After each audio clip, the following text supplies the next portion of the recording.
Shalom, salam, damai sejahtera dalam kasih Tuhan. Bagaimana kabar Ibu, Bapak, dan saudara?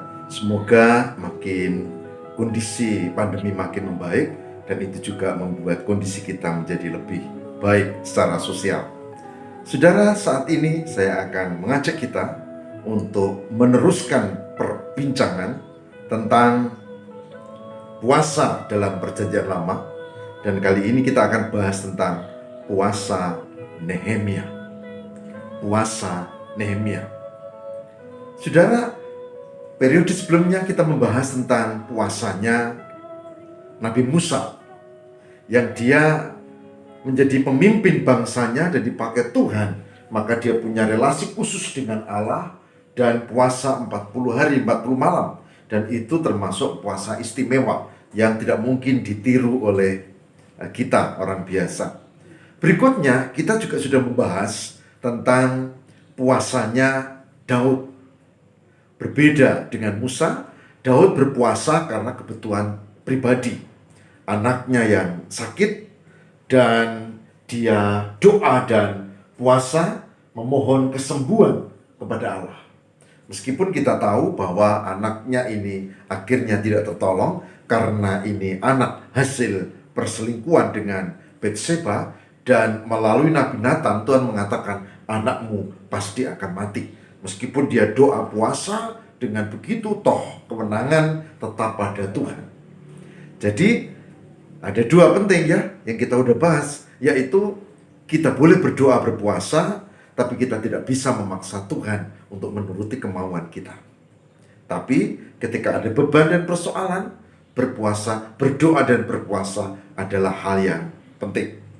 Baik, sekarang kita akan mendalami satu tokoh lagi dalam Perjanjian Lama, yaitu Nehemia. Doa dan puasa Nehemia.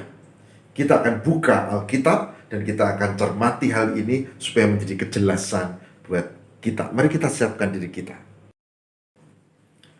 Kita akan membuka dari kitab Nehemia. Nehemia pasal 1. Nehemia pasal 1 ayat 3 sampai dengan 6. Yang demikian sabdanya. Nehemia 1 ayat 3 sampai dengan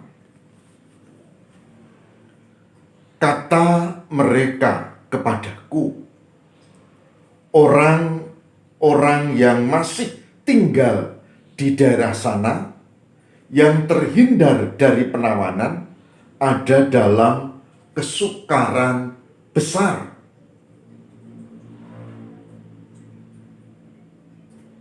Dan dalam keadaan tercela.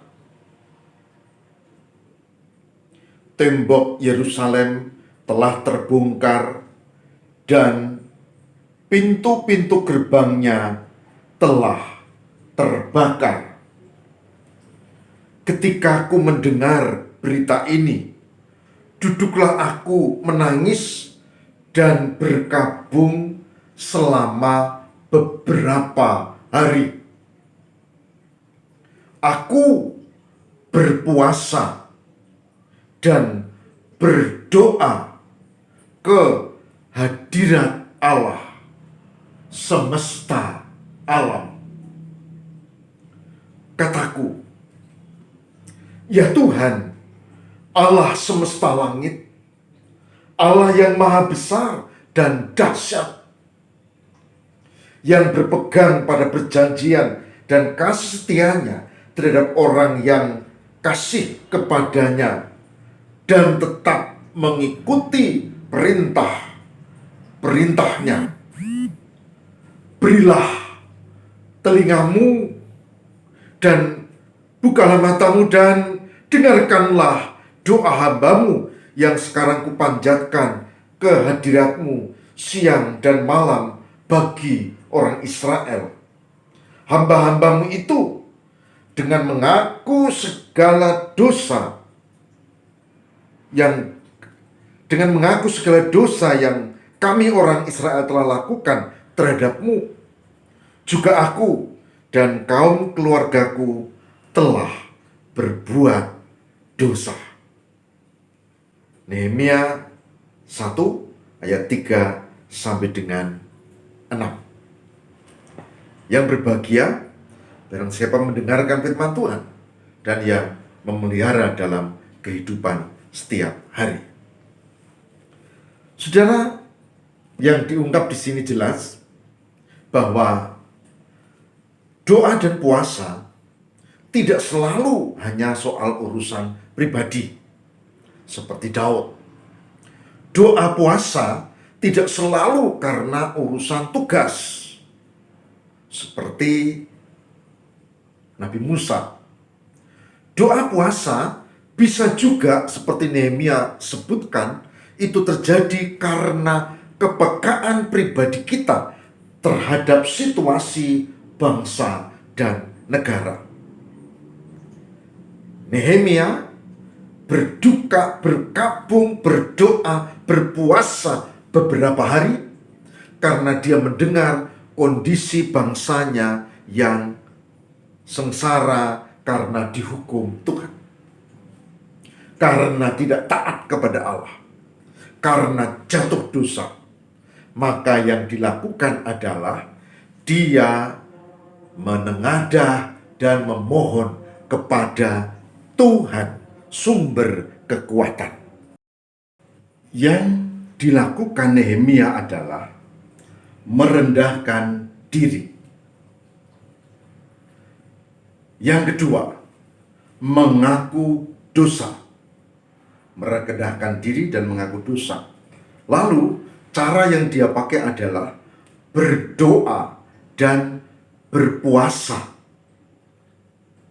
Tujuannya adalah memohon pengampunan untuk bangsanya yang telah jatuh dosa, sebagian ditawan, sebagian tinggal di Yerusalem dan kondisinya dalam kesukaran besar. Jadi, ketika melihat bangsanya menghadapi kesukaran, meskipun pribadi dia hidup enak kepenak, menurut Nehemia, dia harus ikut memikirkan kondisi bangsanya, maka dia berdoa, berpuasa dengan merendahkan diri, bertobat, dan mohon pertolongan Tuhan. Jadi, itu Nehemia, doa untuk bangsa dan negaranya. Doa untuk bangsa dan negaranya. Lalu bagaimana jawaban Tuhan? Jawab Tuhan terhadap hal ini luar biasa. Karena apa? Karena Tuhan menjawab dan menolong, bahkan memulihkan. Saudara bisa membuka, mari kita membuka di dalam kitab Nehemia pasal 2. Nehemia 2 ayat 5 sampai dengan 8. Saya akan bacakan Nehemia 2 ayat 5 sampai dengan 8.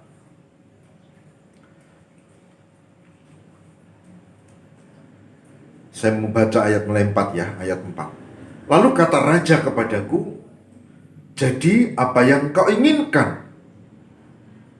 Maka aku berdoa kepada Allah semesta langit.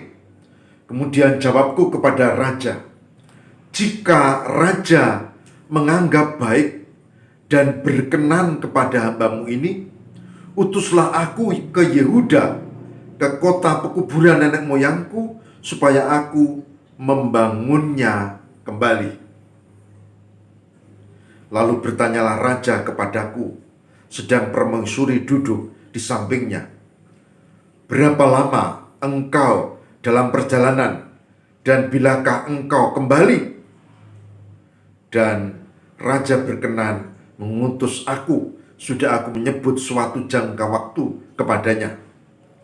Berkatalah aku kepada raja, jika raja menganggap baik, berikanlah aku surat-surat bagi bupati-bupati di daerah seberang sungai Efrat, supaya mereka memperbolehkan aku, lalu sampai aku tiba di Yehuda. Pula, sepucuk surat bagi Asap, pengawas taman raja, supaya dia memberikan aku kayu untuk memasang balok-balok pada pintu-pintu gerbang di benteng bait suci, untuk tembok kota dan untuk rumah yang akan kudiami. Dan raja mengabulkan permintaanku itu, karena tangan Allahku yang murah melindungi aku. Doa dan puasa tidak sia-sia. Doa dan puasa dikabulkan untuk kepentingan bangsa dan negara, dan dikatakan di sini raja mengabulkan karena Allah yang melindungi aku. Bukan karena aku, tapi karena Allah. Saudara, ini bagian yang menarik. Jadi, berdoalah juga untuk bangsa dan negara kita yang sekarang sedang menghadapi banyak pergumulan. Bukannya soal sakit penyakit, gejolak politik, tapi juga soal ekonomi, pemulihan ekonomi, resesi ekonomi yang dihadapi oleh banyak orang. Berdoalah juga dan berpuasalah. Berpuasa itu mengendalikan diri. Pemerintah mengumumkan physical distancing, jaga jarak. Kalau tidak terpaksa dalam masa pandemi jangan keluar. Itu juga berpuasa. Puasa dari mengunjungi taman-taman, puasa dari wisata, puasa dari hal yang biasa dilakukan. Saudara-saudara, puasa sekali lagi tidak sekedar makanan minuman, tapi sikap hati dan perilaku. Tapi yang paling penting adalah relasi doa dengan Allah. Hari ini kita belajar, ternyata doa puasa tidak hanya untuk diri sendiri. Doa puasa tidak hanya untuk keluarganya. Doa puasa tidak hanya untuk kalau kita sakit. Tapi doa puasa ini untuk bangsa dan negara. Dan kita belajar dari Nehemia yang dilakukan dengan tulus, dikabulkan Tuhan. Dan dipulihkannya lah umat Allah. Saudara baca keseluruhan di kitab Nehemia.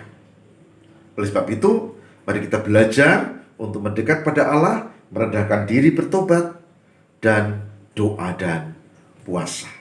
Tuhan memberkati.